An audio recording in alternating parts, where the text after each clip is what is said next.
Today is brought to you by Musco Lighting, and we're focusing on stadiums and event operations. All of our panels will be available on YouTube in due course. Follow us on social media via @Soccerex as well, and in addition, make sure you get on the app regularly and engage with our exhibitors. It's a 5-day event. It's the biggest global football conference in the world. We're socially distanced, but we're not going to let that stop us. Let's try and connect, as the name suggests. And tell me also where you're watching from in the world. We're trying to put together a global map of delegates. We've had over 2,500 registrations, and have fun with me as well. Are you in a home office? Are you surrounded by kids, dogs, any kind of pet?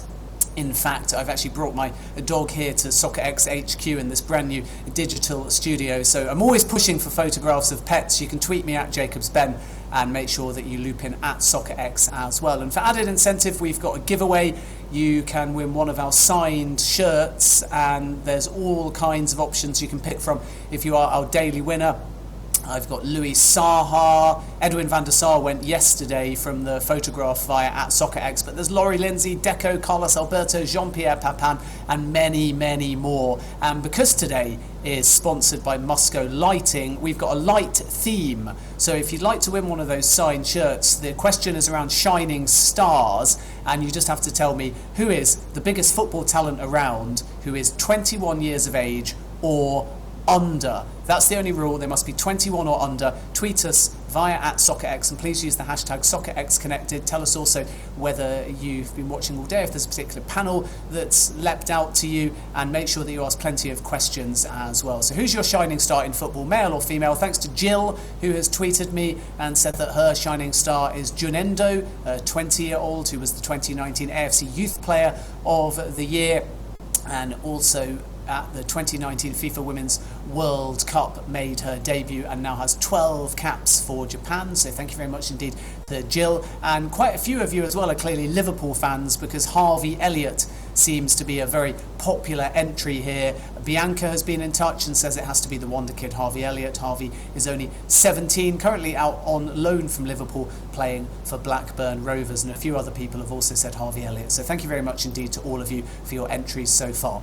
So a warm welcome and good afternoon. Day 2, Soccerex Connected. We're just gone 2 o'clock GMT, and we now move on to our next panel, which is called Streaming Video, Bring Your Facility to Fans Everywhere. And this presentation highlights the many ways that MuscoVision, developed by Musco Lighting, enables facilities to generate new revenue and expand opportunities by streaming live and recorded games to family, friends and fans who can watch from anywhere.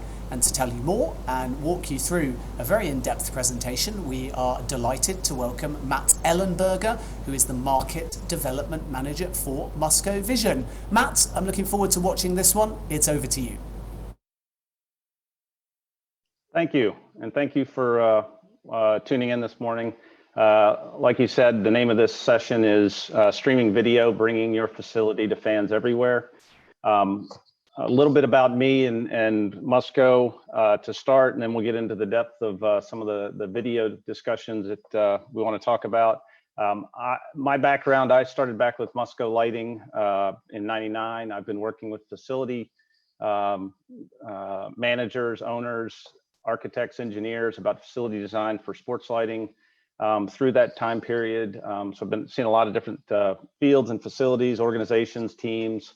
My current role is developing and deploying this new video technology that we've been working on over the past 5 years called MuscoVision. So got a few subjects that we'll get into today. Why would you want to stream? What does end-to-end mean? We're going to talk about some of the issues. My goal today is really to provide you a roadmap for what are the potential issues associated with streaming video for your facility, and what are the potential pathways you could go down. A little bit about Musco. We started out as a fledgling lighting company back in 1976 in a small town in Iowa, about 10,000 people in the United States, and really had a product offering that was a lot of different light fixtures, and the two owners of the company decided they were going to focus on sports lighting at that point in time. And here we are 45 plus years later, and have developed this into a fantastic global business. Our primary focus has been on sports through the years. Part of that has been with, we do venues, everything from the small soccer pitch all the way up to the Formula One track and everything in between. Our focus has been on developing solutions and systems for lighting, including controls and those types of things. There's a lot of carryover into video, and some of what I'm going to talk about here in the first few minutes is foundational for what we're doing in the video space. Part of our background is with temporary and mobile lighting. We have the ability to go set up lighting for mobile units for venues for things like the Olympics, the X Games, and that has also been a key part of us as we evolved and learned about lighting and systems and solutions. And then, of course, we've got a team that helps keep all of those things operational as part of our business. And then as time evolved, we got into other larger area lighting applications like airports, port terminals, those types of things.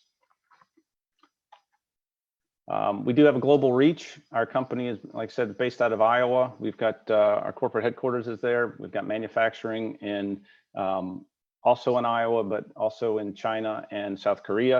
And we've got global offices throughout the world. Part of what I'll talk about for the next few minutes is just some of the innovations and things that we've done throughout the lighting space, and you'll see how that will carry over and the value that's created for the facility owner as we get into the video. And I mentioned that we got into lighting first. One of the very first things we did was to pre-package the lights, pre-aim them, pre-mount them onto cross arms, and deliver them out to the job site so that it was more efficient for the installer, more efficient from an energy standpoint. We, in 1982, developed the mobile lighting system where we could go in and light literally huge arenas, stadiums, in one case, 100,000 person stadium, to be able to provide broadcast quality lighting in a mobile capacity. From a permanent standpoint, and one of the things that you'll see as I get into the video, we systemize things. So we created a system for lighting that included, it was foundation to pole top. So I'll talk a little bit about that in a minute, but that's a key piece of what we're also doing in video. And then we also get into some just unique projects, architectural lighting.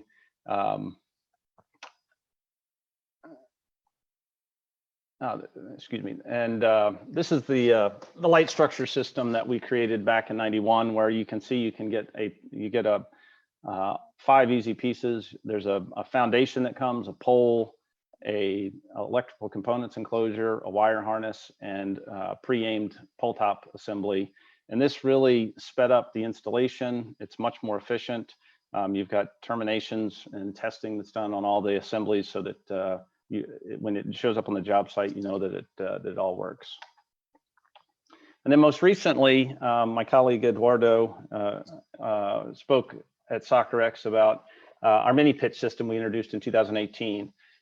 Eduardo and Musco work closely with the U.S. Soccer Foundation to develop this system, which is basically an all-in-one mini pitch that includes the goals, the fencing, seating, and lighting, and we've even got provisions for cameras that are possible, that we can ship and deliver this to a site and get assembled in 2 or 3 days.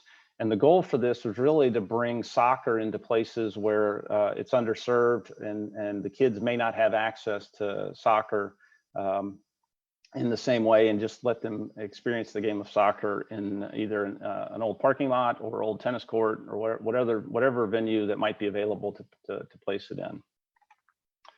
In 2019, we introduced Show Light, which is an LED controls product that gives the theatrical performance that you see it with colored lights and animated light shows. The neat thing about this is that we can do this for these big venues, but we also offer this exact same product for the small pitch or field that might be local, can also do light shows with colored lights and animated light shows. And then lastly is MuscoVision. 2020, we introduced it. This was the point in which we felt like we had the product all dialed in, and after 5 years of R&D, and I'll show you a little bit about that here as we get into this. So the question of why stream comes up, and as I've gone around and talked with facility owners, the one thing that becomes apparent is streaming's already taking place at your facility, whether you're doing it or somebody else is doing it. You probably see the tripods that go up. People are holding their mobile phones and streaming from that, and that's a way to do it. One of the things that we're here to talk about is how does a facility owner kind of take ownership of that, provide a higher level broadcast versus cell phone footage. Most of the folks that we talk with are all about differentiating their facility. They're trying to promote it. They're trying to bring in fans. It's another touch point. For them to be able to see the content, the sports that are being played, whether it's soccer, or football. And then there's some obvious ones people can watch when they can't be there. Obviously, with COVID-19, this has become a hot topic of people still being able to watch their teams play, family members play, even if they can't be there. And then another one that's obvious is the ability to go back and watch the game again, track performance, and improve skills, both from a coach and player standpoint. And the one that we see as valuable also with our facility owners that we work with on the lighting space is it creates a new revenue stream for them that may help their program or their soccer club in some way, shape, or form. So in the lighting space, we had a matrix we call the 3x3. It's a little bit different than this, but it's really a roadmap of what do you need to look at and evaluate as you develop your video system for your facility. And the concept is there's in video, there's 4 main areas. You have to capture the video. You've got to connect somehow on site between the cameras and other networking equipment, other cameras that are on the facility. You have to connect to the cloud to be able to get that video stream up so people can watch it. There's a production element, and production could be manned. You could have people manning cameras and video boards, or it could be automated, and we'll talk a little bit about that. And then you've got to distribute it. How are people going to watch it? How do you get it there? What are the what formats are the video in? Can it work on your iPhone and your TV? All of those things. And all of these categories have to be designed, supplied, and installed by somebody. And in some cases that could be a single vendor, and in other cases it'll be pieces and parts, and there's not necessarily a right or wrong answer with that. It's what's best for you as a facility owner. And then lastly, you have to manage all of it. You have to be able to schedule broadcast or at least initiate a stream. You'll want to understand who's watching, how long are they watching, how much revenue is being generated, what reports are there that can help you change and shift what you're doing based on the data that you're seeing. And so again, my hope for this would be more that it's a roadmap. It's a tool you can use to go through the discussions. We're going to dive a little bit deeper into each one of the areas that you see here: system design, broadcast quality, accessing games, how do you schedule, and the warranty side of things. And then we'll get into kind of MuscoVision and what we're doing specifically at Musco with the product we've offered. So the system approach is something that has been a foundational in what Musco has done with the lighting space. And I'll show you the example with the graphic that's on the screen now, where you can have a system, and this could be lights, it could be video, and it's a series of parts, and you have to go source those pieces and parts from various vendors, and then have somebody integrate them or assemble them, or you can purchase a system that's already been pre-designed, pre-engineered from a vendor.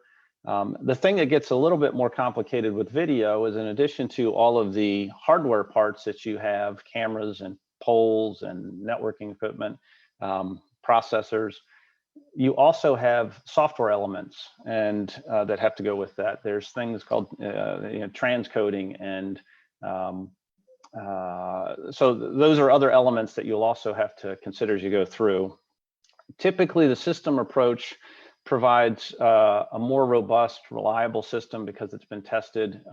It's usually easier to install. The connectivity on site for video specifically gets a little easier if it's pre-engineered. And then again, long-term performance and reliability is much more robust with the system approach. With the video, the broadcast quality is something that you'll need to take into consideration. And how many camera views do you want? You know, are they manned? Do they have somebody that's you're gonna have actually at each camera location, or is this a automated camera? Is it gonna do all of the camera shots for you?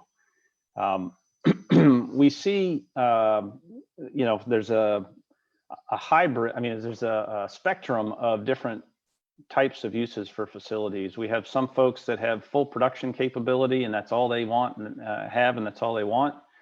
We have other people on the other end of the spectrum that are don't have any staff to be able to do any of this, and they need a completely automated system to do everything.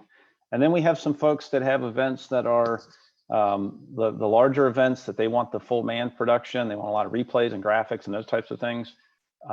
And then they also have events where they don't have the same staffing requirements, so they need a bit of both. And so as you're considering what you're doing for video, all of those things are possible. You just need to figure out what's going to work for your particular facility.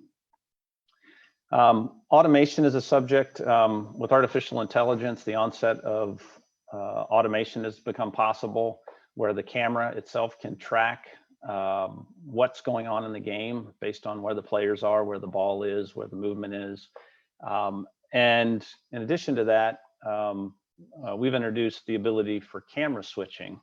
You know, a lot of our history with Musco and what we've done has been in the broadcast booth because of the lighting. And the thing that we've seen a lot of is that makes a good broadcast is the ability to switch from one camera shot to another.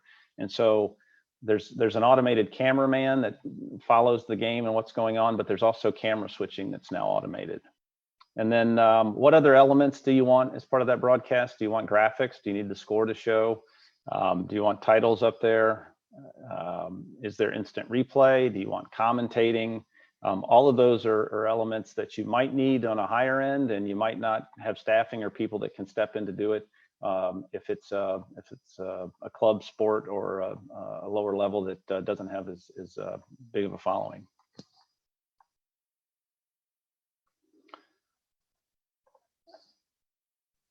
You'll also need to consider how people are going to watch. And so online is the obvious thing. Is once you're online, you can send it anywhere. The device options, as I mentioned before, are both mobile phones, tablets, iPads, Samsung, TVs, smart TV apps like Apple TV, Android TV, Roku, all of those things are possible. They call those OTT, or over the top, for the smart TVs. All of those have a different aspect ratio of what's the screen size is. So one of the things that has to be done, one of those pieces and parts I was mentioning before on the software side, is the video, once it's captured, has got to be broken up into different files for all of those different devices. And somebody has to handle that. And you'll need to figure out, you know, do you want to do it all, or only one particular aspect ratio is one thing you need to consider. And then what's the availability? So you can have live content that you just stream it live, and that's all that's available. You can offer that up as on demand or archived, so somebody can go back and watch it after the event has occurred. And then also make that available for downloads or highlight clips as well. And then the subscription options and how people are going to pay. Somebody has to, you have to have some sort of what they call a paywall that allows somebody to go in and enter their credit card and handle the payment transaction, is another part of this. The subscriptions, if it's pay-per-view, can vary from, the price can vary, of course, but you can also vary package. They can be day packages. It could be just a single event. You could have monthly, annual, Some people do a season for soccer. You can do pay for a particular team. You can, there's some flexibility with that. You can set up whatever you think's best to promote your facility, your teams.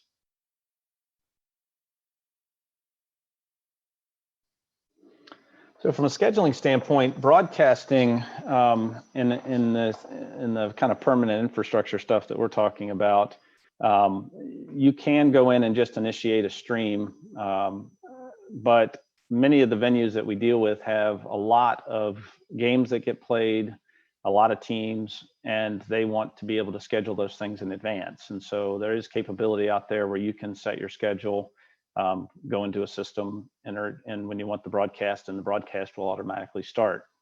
And of course, you can do this from remote devices as well. And then there's system monitoring is another piece. If you've assembled all the pieces and parts and something goes wrong between the camera, the network, the wiring, when are you notified? How are you notified? Who's responsible for fixing it? These are all issues. The network side of thing, as we've talked with customers, has been one of the #1 Achilles heel, in that when the network goes down, and it could be some people are broadcasting over cellular and there's a lot of traffic in the area and their signal goes out. It's the one weak link that we've seen, and it's one of the reasons we're looking at providing that as a piece of the system with what we're doing with MuscoVision. And then lastly, warranty. I keep talking about the pieces and parts. All of those individually potentially have a warranty period. Who's managing that? How long is it for? What are you required to do? Do you have to go out and troubleshoot before somebody will come in and replace a part? Is labor included? Is it only parts? Are all things that when something goes bad, you'll need to start asking those questions. The piece, it doesn't mean that the pieces and parts don't have good warranties, but the coordination of it all, if it's a system approach, you've got a single vendor that you can go to address any particular issue, or the vendor's contacting you because they've had an alarm go off and they see that service is needed.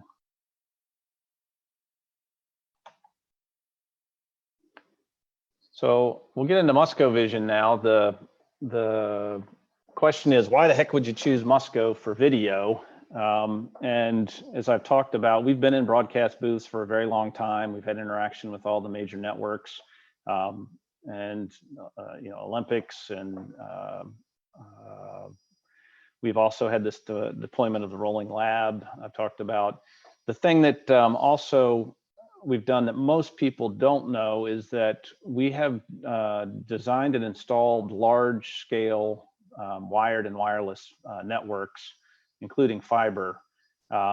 We've dealt with communication technology since we got into controlling lighting, but we also own a telecommunications company in Iowa where we distribute video, internet, telephone to homes in rural areas, and it's done with all of these different methods. And so we've got a very robust team of people from a design and support standpoint that are used to dealing with these issues.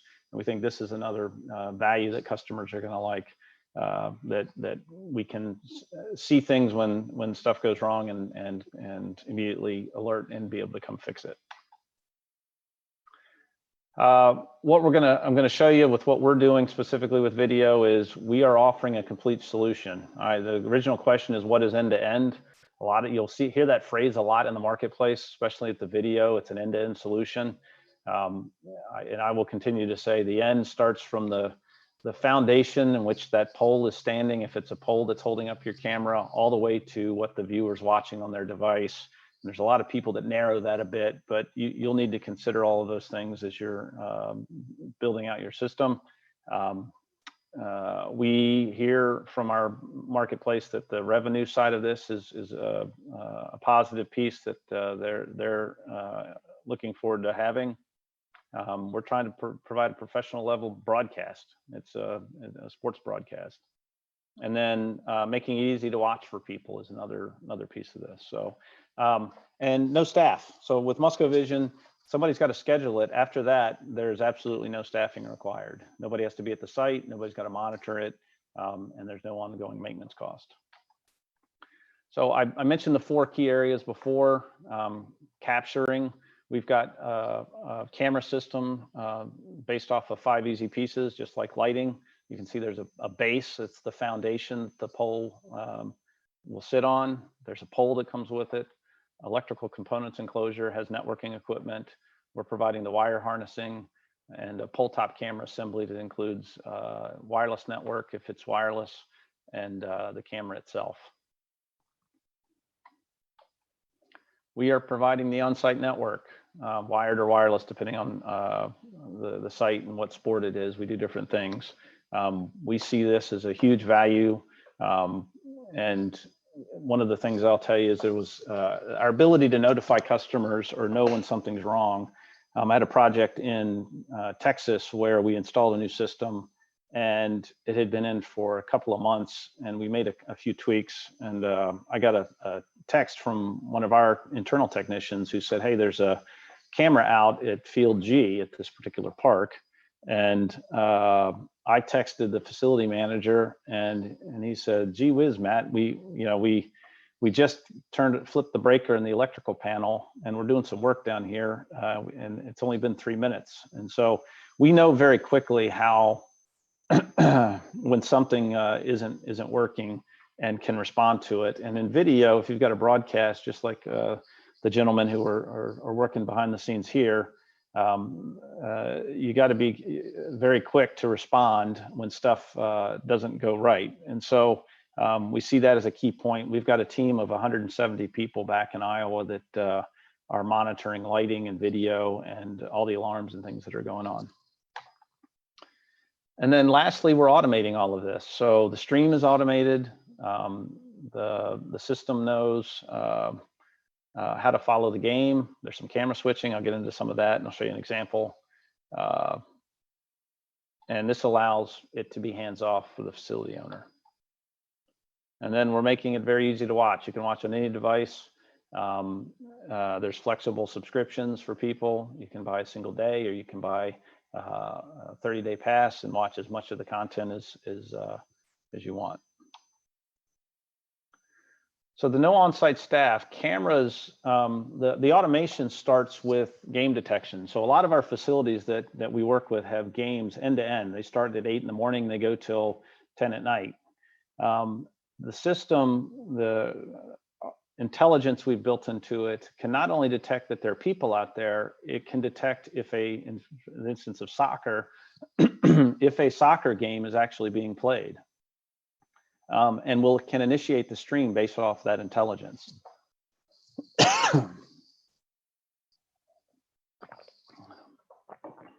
Once the game is started, it can select which camera shot. It can follow the game. Excuse me. For soccer. And then for baseball, we started off with camera switching. And I'll show you a bit of that. We eventually will have camera switching for all sports. So what we were trying to do with camera switching was provide multiple camera views and the capability to be able to switch between those. So in the case of, I know this is for soccer, but the example I'll show you for the short time is a baseball application where we've got a center field camera and a backstop camera. And the cameras are looking at the play on the field. It's analyzing where the players are, the other objects, bats, balls, umpires, referees, and then making a determination which is the best camera shot for this particular scenario. And so the idea is that it switches between the two spots and provides the same kind of sequence and cadence of what a national broadcast would provide. I've got a sample video I'll pull up, and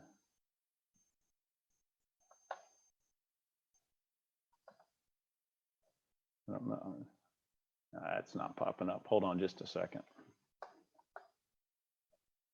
I'm going to change up my screen for a second here and reshare so you can see.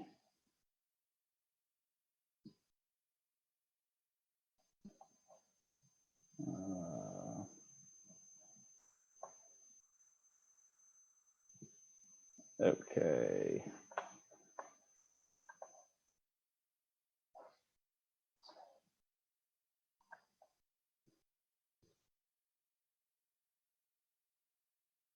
So you notice the battery will step into the box. Camera detects that, goes to the outfield shot. Some sort of play happens. It can tell that there's activity, makes the play at third base.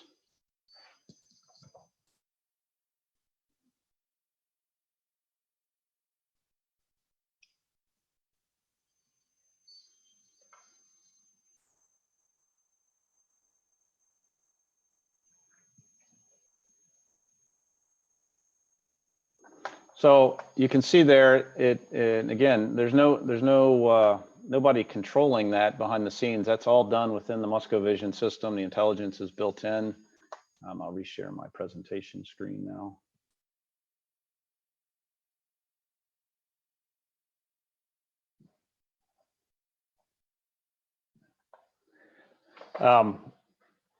And it allows for that venue or facility to have an automated cameraman and automated director when they don't have staffing to do that. We've started with baseball, soccer. We are going to have it's in development now. We'll have it here at some point in the near future, where we will have a midfield camera that can pan and tilt and zoom. We have cameras that are midfield already, but the ability to switch to an end view, a camera that's mounted behind the goal, will be available here sometime soon. And then the ability to switch between those two cameras automatically.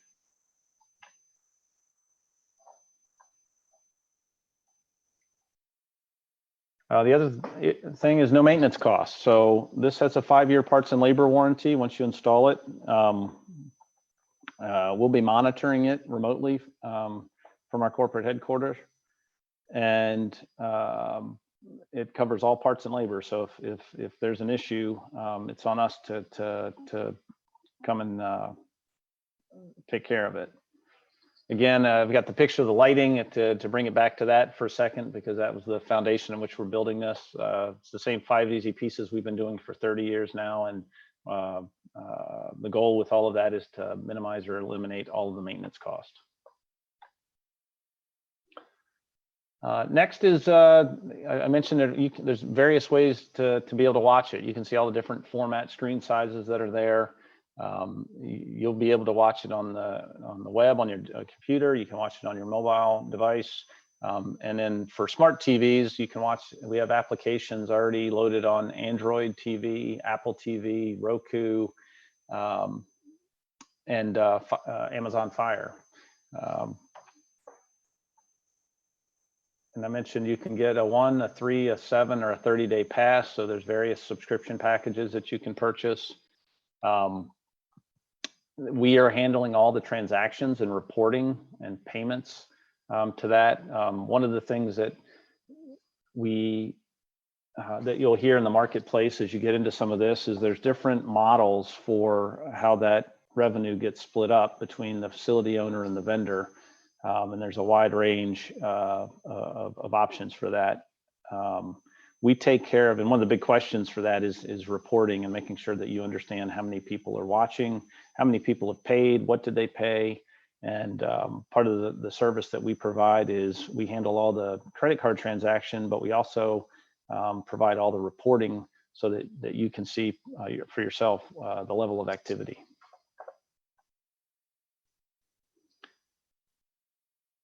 And then the last thing on the list is legal considerations.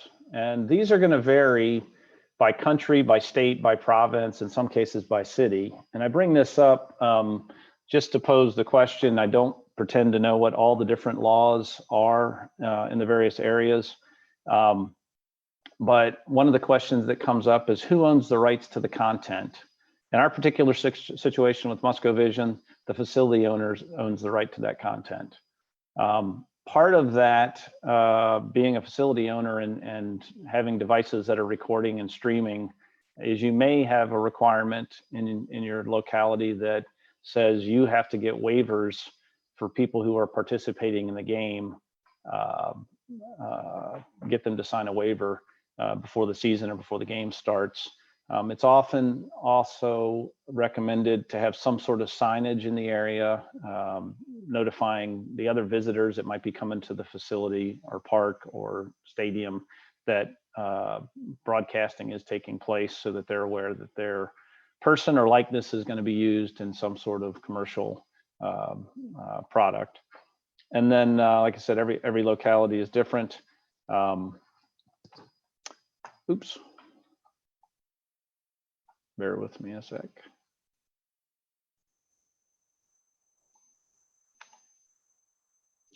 And that will lead us into the Q&A. Let me get my questions and answers up.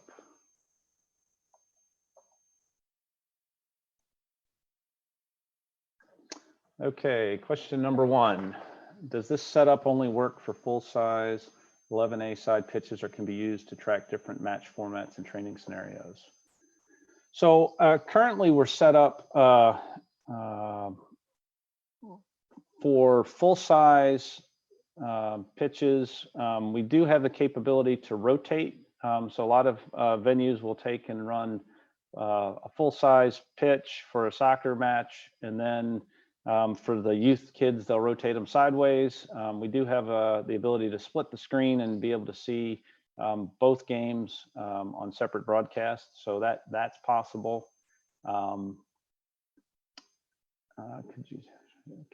Could you see a future where we can watch a game through a player's body cam? Yeah, so I think there's a lot of possibilities as it relates to that. I think for that, absolutely yes. There's a possibility that you could have additional cameras that would even be included on players. I went to a conference and some of these larger venues will have 30, 40 different cameras that you can pick and choose which angle you want to watch. So I definitely think that from a technology standpoint, I think that's possible.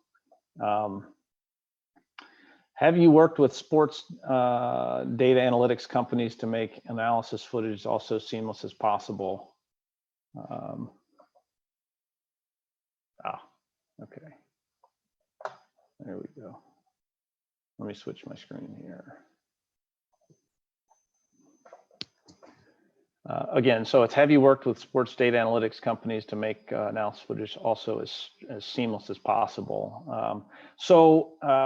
We have had some interaction with analytics companies. This is an area that we are interested in, and some of the capabilities that we've got with the other automation side provides us a foundation to be able to provide better analytics, statistics, and those types of things as we move forward. We don't currently have anything on the platform now for that, but it is something that we are looking at closely.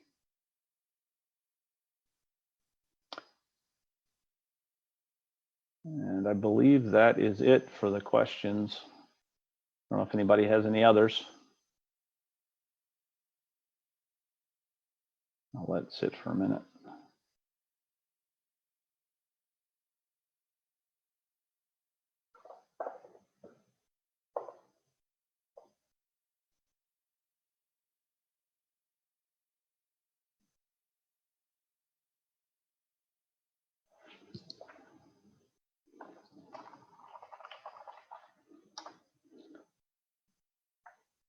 All right, well, if there are no other questions, I appreciate everybody coming today. If you have any questions, please reach out. Again, my name is Matt Ellenberger with Musco Lighting, and appreciate your time today.